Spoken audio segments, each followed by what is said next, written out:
Alrighty, so it looks like we'll get started on my webinar. Thank you for uh, I will be recording this so that it can be viewed later. But thank you so much for taking the time to watch my webinar on neurodiversity in the classroom. And let's jump right in. I'm going to share my screen. Alrighty. And so to begin, I have four individuals on my slide, and I want you to try to think in your head, what do all of these people have in common besides being relatively famous? We have Susan Boyle, who is famous in the spotlight because of her singing on Britain's Got Talent. We have Bobby Fischer, chess grandmaster, U.S. chess grandmaster. We got Bill Gates, Microsoft owner, co-founder of Microsoft, and then Satoshi Tajiri, creator of Pokemon, for you Pokemon fans out there. And so, yeah, what do all of these people have in common? Give you a second to think about it. And so, interestingly enough, all of these people have autism spectrum disorder, which is fascinating because I don't think you would think of them as having that. If you think of these people, you don't think of them being defined by having autism right away, but these people do have autism. And so that's our topic for today, talking about autism spectrum disorder, some of the things that I've learned over the past week, a summary of that, and then as well as some strategies to implement in order to assist those with this disorder in the classroom, and then what that practically looks like in my classroom, and then finally some really interesting article that came out on Friday that I thought would be interesting to add to the discussion. And so as we begin, I have a quick, interesting, funny story. We had a autism in service about maybe 3 years ago for our school, and we brought in somebody to talk about some of the things that they experience and some of the strategies that that help these individuals. And as they were listing some of the common characteristics, I began thinking to myself, man, I wonder if I have autism spectrum disorder and just no one has told me. And as they started going down the checklist, they a lot of times you see these young boys who they start off liking Thomas the Train, they like cars, they like to play on their own. I was like, dude, that sounds a lot like me. And so I was just like, wow, has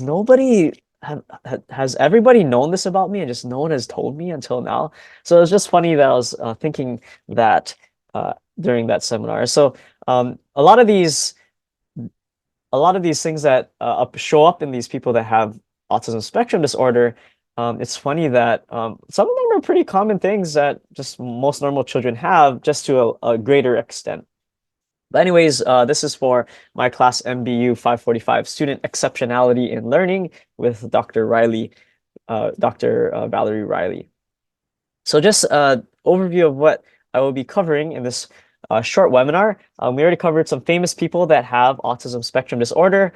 Going to go over a summary of some of the things that I picked up on in some of my research this week, and then some strategies, how I would implement that into my classroom, those strategies, and then we'll end by talking about, I'll mention this article that I came across on Friday that I thought was really interesting, that might be valuable for you folks. And so onto the summary findings. Just wanted to start off with a definition defining ASD, or autism spectrum disorder. It is a neurological disorder and developmental in the sense that we are able to figure out pretty early on, usually within the first two years, whether somebody might have autism spectrum disorder, because this disorder affects usually how children interact with other children. Usually they're a little bit different from a normal child in terms of their communication, the way they learn, and how they interact and behave with other children. And so that's the definition. In terms of what I found in the articles, some common threads, and even from personal experience in the classroom, one of the things is that it is a spectrum disorder, and so there's not a one size fit all for these people that experience this. Some are very extreme on the spectrum, some are very mild on the spectrum. And another thing that I found was that the most common trait is that there's a lack of social awareness and working with other individuals, other classmates, other people. Another common trait these children have is an obsession with something. And as I was talking to my coworker about maybe, I was trying to think of some of the students I've had in the past who may have had autism or who had autism. And as I was discussing it with my coworker, obsession was one of the big things that we found to be true about these individuals, that a lot of times they have this obsession with something. And usually it's not the content in your classroom. For example, one of the students that I had who had autism, he just loved tanks. He was just fascinated with tanks. He could talk about tanks all day. He could probably give a whole hour presentation on tanks, and he knew, the model type, which country it was from, some of the pros and cons, like the strengths and weaknesses of the tanks. He knew the whole history of why they built the tanks, what kind of ammo it used, how it was used in World War II. He just loved tanks. And he was good at other things. I had him in Science Olympiad, one of the competitive clubs at our school. And he was good at ornithology. He really loved birds and like the sounds of birds. He could identify different birds based upon its sound and its, what it looked like. And so yeah, he was just really fixated on certain things, not so good at some other things. And then lastly, obviously, a lot of these students need intellectual assistance with in terms of it being in school. A lot of times because they're so strong in one area, they are not so strong in other areas and they need assistance. And so in terms of implementation into my classroom and some strategies, this was from autismspeaks.org. It was a pretty good website that had a lot of them were not like super surprising strategies, but a lot of these were helpful. And so, number one, being calm and positive and having a welcoming environment in the classroom was found to be very helpful for these students with autism. Um, a lot of times these students are bullied, and a lot of times these students are ostracized, and year after year they're ostracized for their weaknesses.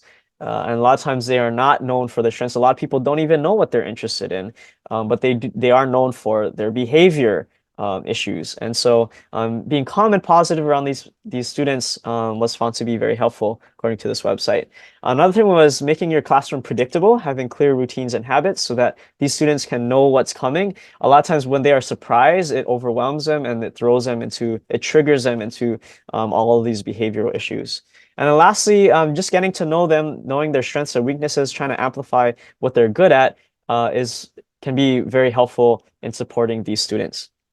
And so in implementing these strategies, I was also trying to figure out, what have I done in the past with, again, that student who loved the tanks, for example. What is helpful for them in the classroom. And so the number one thing that I came to was that getting to know them as a person and getting to know their interests really helped me to engage with these students and help them to, I guess, realize that they're cared for, that they're known in the classroom, and to also care about what you're trying to teach them. For the student with tanks, I think he had some trouble with his other classes, but he never had a hard time in my class. At least I never had a hard time with him, partially because after school, before school, I would get to know the student. I would ask him questions about, these tanks. I would listen to him. And of course, there are times where I'd have to tell him, like, hey, man, I'd love to hear more about this, but I got to get some work done, because he could go on and on and on.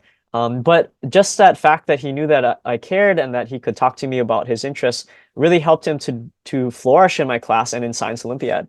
And so I think that's the number one thing, getting to know their interests. And then also, during class, when, in chemistry, trying to bring them in by talking about their interests, like, hey, asking him, what do you think tanks were made out of? What do you think how does their ammo work? What kind of chemicals were in there? really helped to make that connection with him. And so I found in the past and validating that website that getting to know their interests, what are they good at, really, really helps you, really supports these students. Another one was practicing routines on the first day. Our school has already started. We are 4 days into the first quarter. We started last Wednesday. And one of the things that our vice principal has us do is to practice especially the bell ringer routines on the first day of school. As we go through the syllabus, practicing those routines, whether it's practicing a do now or review game at the beginning, or even just asking questions to the students, practicing that routine with them really helps them to, not just the students with autism, but all students, helps them get into, know what to expect and kind of calms them down. And so that's a really good thing that I implement in my classroom. Number three, having an inclusive classroom culture. And I want to use inclusive, not like our culture uses it so commonly nowadays. But try to make it a point to include all different interests and viewpoints. And even if it's just a weird question or just a random question that students have, I want to encourage that. So I try to encourage that. On the first day, I try to ask students, what are they interested in? What is something unique that no one else knows about them that they want us to know? I try to encourage that in my classroom.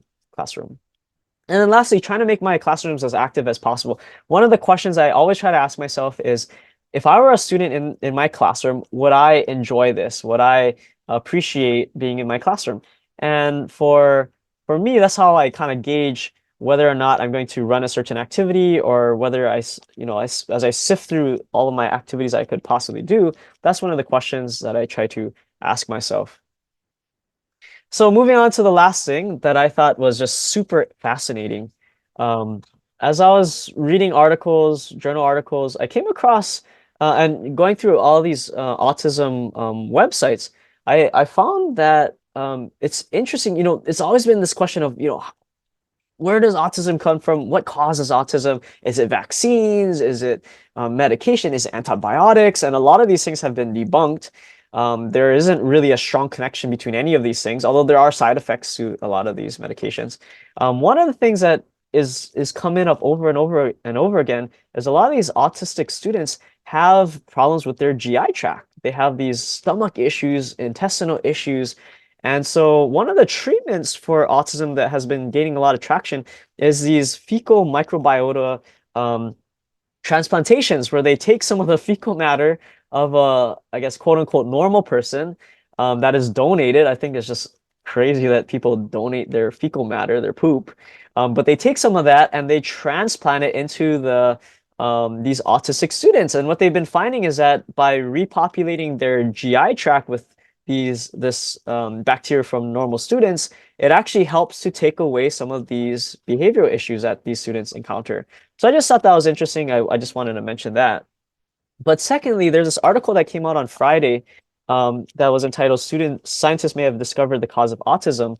And it was interesting that, and not a whole lot of background research on this, so it's still really new. But they've been finding that for these students that develop autism or these traits of autism, they've been finding that in the umbilical cord blood, there's either high levels of this protein, DIHETRE. I'm sure there's a way to pronounce that, or there's low levels of it. And so for normal children, there's like this happy medium, this homeostasis level of this protein or hormone. And if you have too high of it, these children develop issues socially. And if they have too low of it, they get these restrictive and like really, really repetitive behavior. Like, for example, a lot of these autistic students have a problem with, they start plucking out all of their hairs. It's just a repetitive thing. Or they have these, yeah, just repetitive, restrictive behaviors. And so, again, more research is to be done on this, but I just thought it was interesting as I was kind of reading through a bunch of these articles that this one popped up all of a sudden right before my presentation. And so just thought that was interesting. Wanted to share that with you folks as we wrap up this presentation. So again, thank you so much for taking the time to watch my webinar. And I learned a whole bunch of things that I didn't know about autism, and it helped to reinforce the things that I kind of already knew. But again, hopefully you found something interesting or helpful that you could implement into your own classroom. So again, thank you so much, and good luck with your classroom. Godspeed in your classrooms. Keep doing the good work that you guys are doing for the glory of God. Take care and goodbye.